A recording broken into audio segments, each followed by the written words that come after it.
श्री स्वामी समर्थ. अनेकदा जेव्हा आपण घरातून बाहेर निघतो तेव्हा आपले नियोजित कामं होत नाहीत आणि आपल्याला निराशा मिळते. त्यावर ज्योतिषशास्त्रात काही उपाय सांगितलेत, ज्यामुळे तुमचे नियोजित कामं योग्य वेळेत पार पडतील. वास्तुशास्त्रानुसार सोमवारच्या दिवसात विशिष्ट कामासाठी बाहेर निघण्यासाठी आरशात चेहरा पाहून जावे. मंगळवारी कामासाठी बाहेर निघताना काहीतरी गोड खाऊन निघावं. बुधवारी काही खास कामासाठी बाहेर निघत असताना कोथिंबिरीची पाने खाऊन निघावे.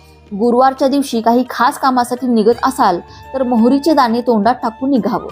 शुक्रवारच्या दिवशी कामासाठी बाहेर निघत असाल तर दुधापासून बनवलेले पदार्थ खावेत. खास करून दही खाऊन निघाल्यास लाभ मिळेल.